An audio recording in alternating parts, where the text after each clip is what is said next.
Please, please don't do this. I have done nothing to you. You exist. That is enough.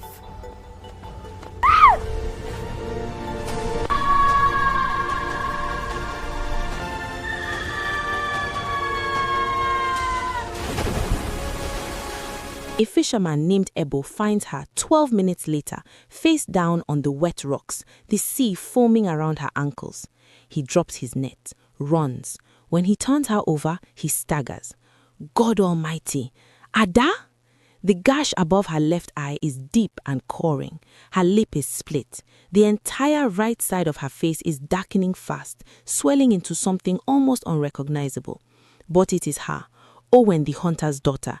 He would know that face anywhere, even broken.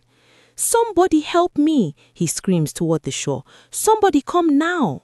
2 men come running. Together they carry her up from the rocks, her body limp between them, a thin trail of blood marking the sand behind them like a sentence with no ending.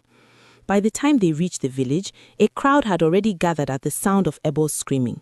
Is she dead? An old woman asked, pressing her hand to her mouth. Not yet, Ebo said grimly. Not yet.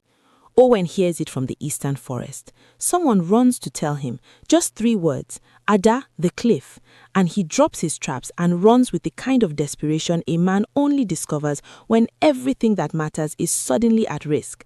When he bursts through the crowd and sees his daughter laid out on a mat, her face bloodied and swollen, something in him goes very, very quiet. Ada, he drops to his knees beside her. Ada, can you hear me?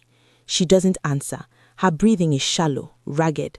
Who did this? Owen looked up at the crowd, his eyes wild. Who found her? I did, Ebo said.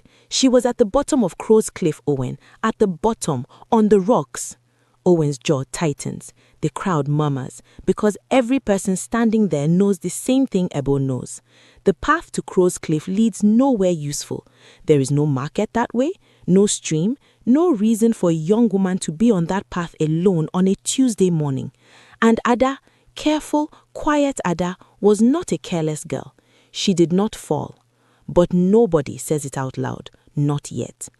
What nobody knows is that the answer is standing less than 40 feet away, watching from behind the door of her own house, with her arms folded and her face perfectly, terrifyingly calm. And what nobody knows yet, what will crack this village wide open before the week is over, is that this morning was not the first time Victoria had tried to destroy Ada. It was simply the first time she had been bold enough to use a cliff. To understand why, you have to go back 3 years.